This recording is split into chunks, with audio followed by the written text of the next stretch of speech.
अस्सलामु अलैकुम वरहमतुल्लाहि वबरकातुहू। कल के सबक ने हमने खड़ा ज़ेर पढ़ लिया। आज हमें उल्टा पेश पढ़ना है।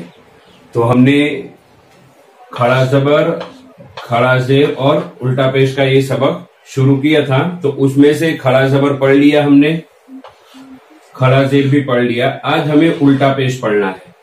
तो पहले थोड़ा रिवीजन कर ले कि खड़ा ज़बर कहाँ आता है? हरफ के ऊपर आता है। खड़ा ज़बर कहाँ आता है? हरफ के ऊपर आता है। खड़ा ज़बर क्या काम करता है? अलिफ को आ, बा को बा, ता को ता, इस तरह तमाम हुरूफ को बना देगा। फिर उसके बाद खड़ा ज़बर अलिफ मद्दा के बराबर होता है। किसके बराबर होता है? अलिफ मद्दा के बराबर होता है। यानी जिस तरह अलिफ मद्दा को पढ़ेंगे वैसे ही खड़ा ज़बर को पढ़ेंगे। जैसे हम अलिफ मद्दा वाली बा को पढ़ेंगे तो इसको क्या पढ़ेंगे हम? बा। और खड़ा ज़बर वाली बा को पढ़ेंगे तो बा। तो खड़ा ज़बर किसके बराबर हुआ? अलिफ मद्दा के। उसके बाद आता है खड़ा ज़ेर। खड़ा ज़ेर कहाँ आता है? हरफ के नीचे आता है। खड़ा ज़ेर क्या काम करता है? अलिफ को ई, बा को बी, ता को ती बनाता है। खड़ा ज़ेर या मद्दा के बराबर होता है। जैसे मैं यहां पर या मद्दा वाला बा लिखता हूं तो अब इसको हम पढ़ेंगे बी, और खड़ा ज़ेर वाला बा लिखेंगे तो भी उसको पढ़ेंगे बी। तो ये खड़ा ज़बर और खड़ा ज़ेर हो गया। अब हमें उल्टा पेश को समझना है। बहुत आसान है।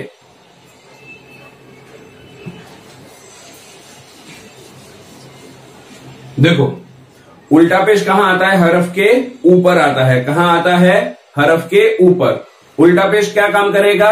अलिफ को ऊ, बा को बू, ता को तू, सा को तू, जीम को जू, इस तरह तमाम हरफ को, या को यू, हमजा को ऊ, लाम को लू, सौद को सू, इस तरह तमाम हुरूफ को बनाएगा। ये उल्टा पेश। और ये उल्टा पेश वाव मद्दा के बराबर होता है। किसके बराबर होता है? वाव मद्दा के बराबर होता है। जैसे वाव मद्दा को पढ़ेंगे वैसे ही उल्टा पेश को पढ़ेंगे। जैसे मैं यहां अलिफ को लिखता हूं और उसमें वाव मद्दा।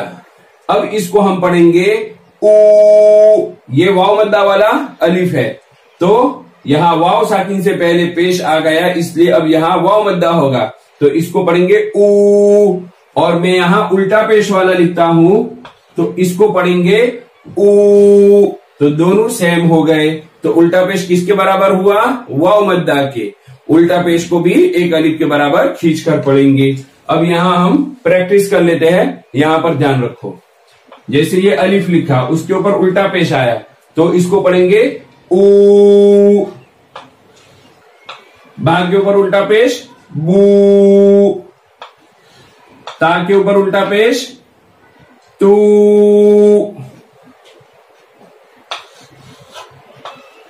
जीम के ऊपर उल्टा पेश जू, कौ के ऊपर उल्टा पेश तू। मैं इधर उधर से लिख के खाली आपको समझाने के लिए, बाकी सबका सेम एक ही तरह पढ़ेंगे। ऊ, बू, तू, सू, जू, ऊ, खू, दू, जू, इस तरह। रॉ के ऊपर आवे तो रू, जा के ऊपर आवे तो जू, कॉफ के ऊपर आवे तो, कॉफ के ऊपर उल्टा पेश आवे तो ऊ, दाल के ऊपर आवे तो दू, या के ऊपर आवे तो यू। तो ये उल्टा पेश की तख्तीर हो गई। अब हम 2-3 मिसालें देख लेते हैं, उसकी प्रैक्टिस कर लेते हैं ताकि हमें समझ में आ जाए।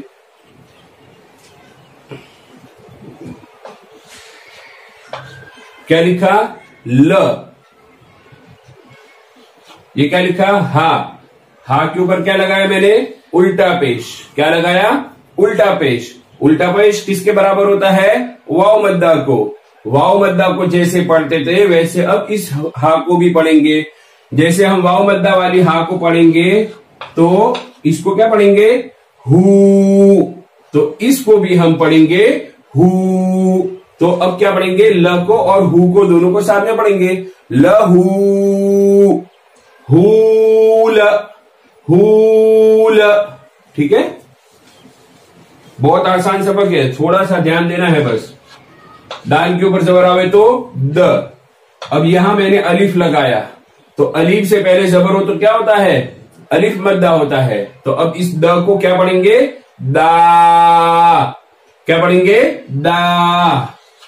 ये मैंने लिखा वाव, वाव के ऊपर क्या लगाया, उल्टा पेश। उल्टा पेश को हम वाव मद्दा की तरह ही पढ़ेंगे। और उल्टा पेश क्या काम करता है, अलिफ को ऊ, वाव को वू बनाता है। तो अब ये वाव को क्या पढ़ेंगे, वू खींच के।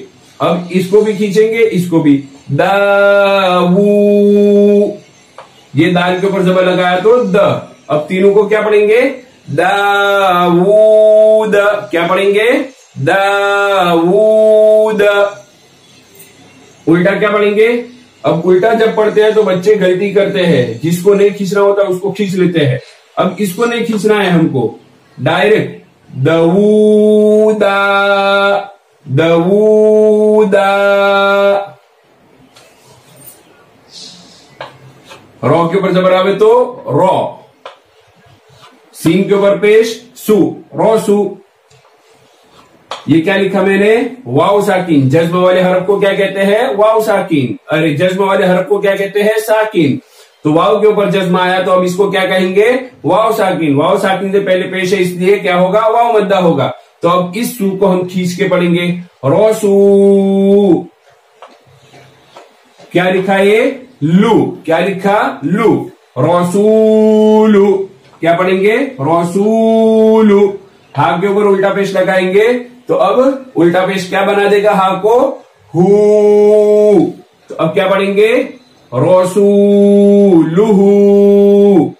इसको नहीं खींचना है, इसको भी नहीं खींचना है। क्यों, इसके ऊपर जबर है और इसके ऊपर पेश है, और जबर और जेर और पेश को हम जल्दी पढ़ेंगे, जरा भी नहीं खींचेंगे, इसलिए दोनों को नहीं खींचेंगे। इसको खींचेंगे क्यों, वाव मद्दा है इसलिए। और इसको क्यों खींचेंगे, उल्टा पेश है इसके लिए, रसूलुहू, रसूलुहू। अब उल्टा क्या पढ़ेंगे, हू लुसूर। हू इसको खींचना है और इसको खींचना है, हू लुसूर, हू लुसूर, रसूलुहू।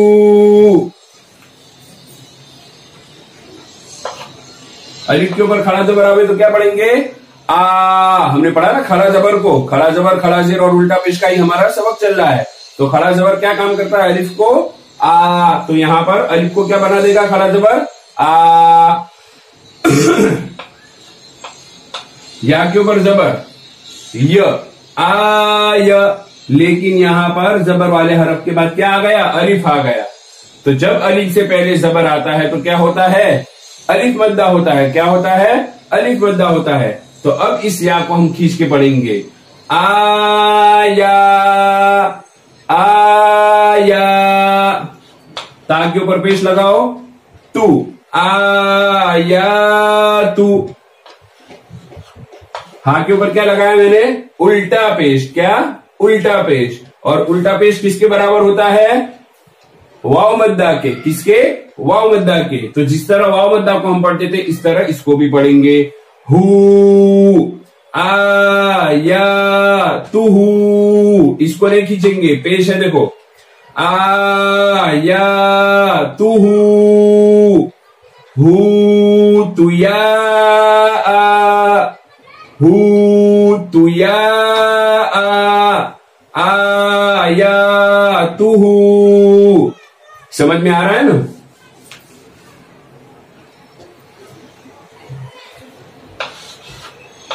जीन के ऊपर पेश आवे तो जू। नून के ऊपर पेश नू, जुनू। क्या पढ़ेंगे, जुनू। ये वाव लिखा और वाव के ऊपर क्या लगाया मैंने, जज्म। जज्म वाले हरफ को क्या कहते हैं, साकिन। साकिन। तो वाव साकिन से पहले पेश आया इसलिए यहां पर क्या होगा, वाव मद्दा। वाव मद्दा को एक अलिफ के बराबर खींच कर पढ़ेंगे। तो अब क्या पढ़ेंगे, नू, अब यहां से पढ़ो, जुनू जुनू, दाल के ऊपर पेश आवे तो दू, जुनूदु। हा लिखा और उसके ऊपर क्या लिखा मैंने, उल्टा पेश। उल्टा पेश क्या काम करता है, अलिफ को ऊ, हा को हु बनाएगा। तो अब इसको क्या पढ़ेंगे पूरा, जुनूदुहु। इसको नहीं खींचेंगे, पेश है इसके लिए, इसको खींचेंगे क्योंकि वाव अद्दा होगा। इसको नहीं खींचेंगे इसलिए कि यहां पर पेश है, और हा को खींचेंगे इसलिए कि इसके ऊपर उल्टा पेश है। जुनूदुहु जुनूदुहु। अब उल्टा क्या पढ़ेंगे, हु दुनूजु, हु दुनूजु, जुनूदुहु। बस यहां तक हमारा सबक है आज। इसको याद कर लेना, समझ लेना बराबर। समझोगे तो आगे पढ़ पाओगे, और जिसको जरा भी कोई तकलीफ हो समझने में या कोई और चीज में तो मुझे बताना, मैं इंशाल्लाह उसको समझा दूंगा। हमारा सबक चल रहा था वुजू के बाद की दुआ। तो वुजू के बाद की दुआ तो याद हो गई, अशहदु अल्ला इलाहा इल्लल्लाहु वहदहु ला शरीका लह व अशहदु अन्ना मुहम्मदन अब्दुहु व रसूलुहु अल्लाहुम्मा जअलनी मिनत तव्वाबीन वजअलनी मिनल मुततहिरीन। इसका तर्जमा हम पढ़ रहे थे कल, आधा तर्जमा मैंने दी दिया। हाँ, तर्जमा उसका हमने कल क्या पढ़ा था, मैं गवाही देता हूं कि अल्लाह के सिवा कोई माबूद नहीं, वो अकेला है, उसका कोई शरीक नहीं, और मैं गवाही देता हूं कि हजरत मोहम्मद सल्लल्लाहु अलैहि वसल्लम अल्लाह के बंदे और उसके रसूल हैं। यहां तक हो गया था। अब आगे दो टुकड़े हैं, उसका तर्जमा बाकी, अल्लाहुम्मा जअलनी मिनत तव्वाबीन। इसका तर्जमा, ऐ अल्लाह मुझे तौबा करने वालों में से कर दीजिए, मुझे तौबा करने वालों में से कर दीजिए। तौबा यानी गुनाह करने के बाद हम अल्लाह से जो माफी मांगते हैं, तौबा करते हैं, है ना, अपने गुनाहों से माफी मांगते हैं, उसको कहते हैं तौबा। तो जो लोग तौबा करते हैं अल्लाह से, अल्लाह को वो बंदे बहुत महबूब है, पसंद है। तो इस दुआ में हमारे नबी सल्लल्लाहु अलैहि वसल्लम ने हमें सिखाया है कि हमें भी ऐसे बंदे बना दे कि अगर हमसे गुनाह हो जावे, गलती हो जावे, तो तुझसे हम तौबा करने वाले बन जावे, है ना। तो ये दुआ सिखाई गई है, अल्लाह को बहुत महबूब होते हैं ऐसे बंदे। तो क्या हुआ, ऐ अल्लाह मुझे तौबा करने वालों में से कर दीजिए, और मुझे पाक और साफ लोगों में से कर दीजिए, और मुझे पाक और साफ लोगों में से कर दीजिए। इस्लाम हमेशा पाकी और साफी को पसंद करता है, और बदकिस्मती ये है कि हम में से बहुत सारे लोग यानी सफाई का कोई ख्याल नहीं रखते हैं। मेले कुचेले रहेंगे, साफ सफाई कुछ नहीं, पाकी साफी कुछ नहीं, पेशाब वॉशरूम जाने के बाद पानी लिया नहीं लिया कुछ भी नहीं, ऐसे ही निकल जाते हैं। और ये मुसलमानों में भी बीमारी आम होती जा रही है। इसलिए हमें क्या करना है कि भाई वॉशरूम में जावे तो पानी लेवे, है ना, हमारे नाखून सही हो, साफ सुथरे हो, बाल वगैरह सब साफ सुथरे हो, कपड़े साफ सुथरे हो। इस्लाम हमेशा पाकी और नजाफत को और सफाई को पसंद करता है, और इस दुआ में हमारे प्यारे नबी सल्लल्लाहु अलैहि वसल्लम ने इस दुआ को हमें सिखाया है कि अल्लाह हमें पाक और साफ लोगों में से कर दीजिए। ठीक है, बस ये पूरा तर्जमा हो गया और ये दुआ हो गई। थोड़ी लंबी थी इसलिए बहुत टाइम लगा, तो आप लोग इसको याद कर लो, आज पूरा तर्जमा और पूरी दुआ। फिर एक साथ आज अगर याद हो जाते तो आज, या कल हो जावे तो कल मुझे सुना देना, और ये उल्टा पेश का सबक भी याद करके सुना देना। चलो, अस्सलामु अलैकुम व रहमतुल्लाहि व बरकातुहू।